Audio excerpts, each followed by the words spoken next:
be for HIA. Stumble there. No, we've seen us, and I saw him stumble as well. I saw him stumble there, says the referee. So World Rugby rules are very, very clear on this situation. The HIA is not perfect. The HIA is to try and, as best anyone can in 10 minutes, to assess concussion. World Rugby rules as follows. Any player with concussion or suspected concussion should be immediately and permanently removed from training or play. So any player with suspected concussion, immediately, permanently removed from training or play. Beneath that, they say any of the following, it's quite a long list, any of the following clearly indicate a concussion. So I've picked out two which feel very applicable to that case, I have to say. Unsteady on feet or balance problems or poor coordination. And then secondly, dazed, blank, vacant look. Second one more debatable. I have no doubt I saw a stumble, the referee saw a stumble. In that instance, as I understand it, HIA is irrelevant. He should not come back on the field of play. No. For me, that's pretty uncomfortable viewing. There is so much talk about concussion in our game. We're watching documentaries, we're hearing of legal court cases.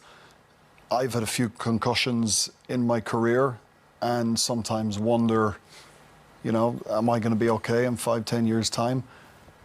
I look at an image like that and it's tough to watch. We've a little bit of disagreement in the studio when it happened, but for me there is no way he should be returning to the field of play. Yeah. Matt, where are you in this? Oh, look, I totally disagree. We're not doctors. We talk about scrums, talk about line-outs, I'm all over it. He goes off to an independent doctor. The other doctors look at the footage and they say, look, there could be 101 reasons why he stumbles. He's just been smashed inside a ruck and got a hit. It hurts your ribs, you don't know what happened. So after he hit, I'm not defending it. I'm just saying, well, it's not our place to judge because it is a medical decision. If we're, climate change, we've got to trust the science. Medical science, we get sick, we trust the science. He goes in and doctors with protocols allow him to go back on. So do you think he's not concussed? I'm not a doctor. I'm not going to say that he's But if you had to pick? Look, he definitely got a knock and he was removed from the field straight away. So we saw the knock. There's no doubt he got a knock. But he's removed from the field. I was surprised he came back on. Yeah. But, again, we can't have it both ways. We can't say, look, we've got to trust all the science, we've got to fight back the science, and I'm in favour of that. Because I'm like you, Rob, I've had concussions, right? And in our day, you were not looked after in any way. Yes. So I've got skin in that game. But I trust the medical science. Surely we are on the side of caution. Look, I'm all for that, but again, if the doctors, so it's not the Australian doctor. So everyone at home should know it's not the Australian doctor. It's an independent doctor. So if he goes in and we don't know what he said. He said, "Yeah, I got a bang." He said, "But geez, I got winded. No, I got smacked." I don't think so. Can I draw the parallel here with Jeremy Lockman during the summertime, where a very similar incident. Bang to the head. No, you can't, Joe. It's totally different. You can't, mate. Here's the point. He stumbled, and we saw a stumble there from Nic White. He stumbled. He passed his HIA, Jeremy Lockman. Yeah. He was brought back onto the field. There was an investigation, World Rugby, New Zealand Rugby, hands up, that should not have happened. The reason being, as you rightly say, the HIA is not perfect. You can have symptoms of concussion show up 24, 48 hours afterwards.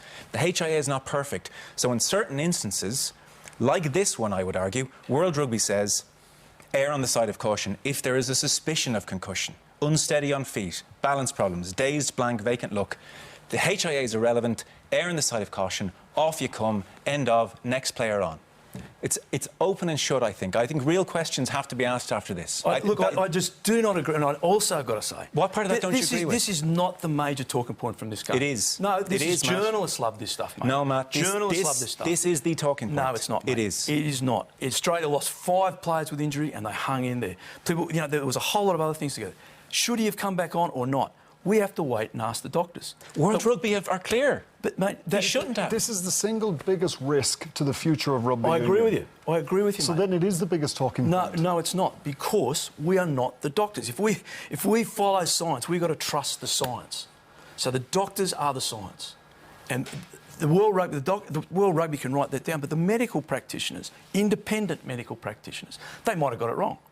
But we've got to trust the doctors. We can't sit here unqualified, just interested, and pass judgment. I'm not passing judgment. I'm saying questions need to be asked in accordance with their guidelines. Ask the questions. But questions need to be asked, but with an understanding that we're ex-players and ex-coaches. Based on that criteria, is there a suspicion of concussion? It certainly looks like it from the video. So that's all we're saying. As unqualified, we're saying that, and we're saying ask the questions, but we're also humbly saying we're not qualified. Yeah. I'll give you an example. That big study came out a couple of weeks ago, and it was deeply flawed because in Scotland they did 300 and something ex-Scottish players and 1,500 people in the general public and made all these conclusions.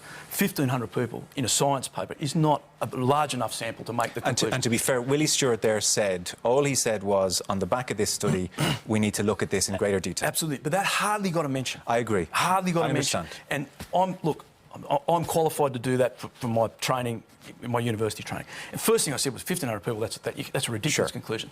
But if no one puts that out. So again, I just say to everyone, science. It's like climate change, it's like everything.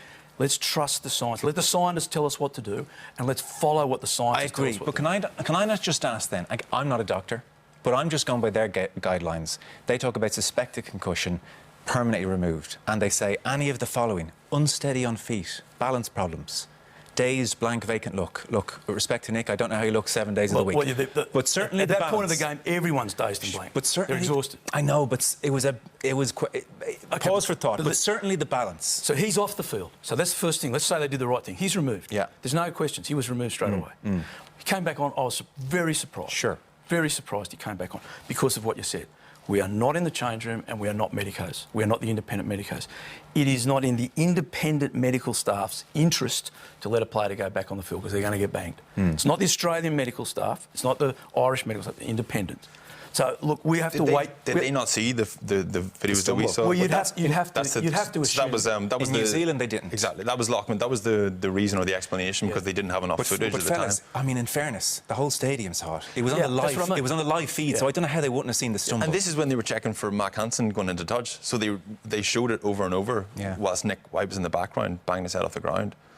That was the first incident. The second incident came after that, and without getting too into the medical science of it, it's the bang to the head followed by another bang to the head. That's the real dangerous risk to the brain in all of this when you've got two bangs. You know, we all agree that we were very surprised to see him come back on the field.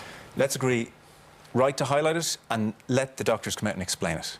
And absolutely go from there. Absolutely, and they may very well have made an error. Sure. But you know, I feel, because I'm trained a little bit in that area, I feel very uncomfortable talking about medical stuff when we're not trained to talk about medical stuff.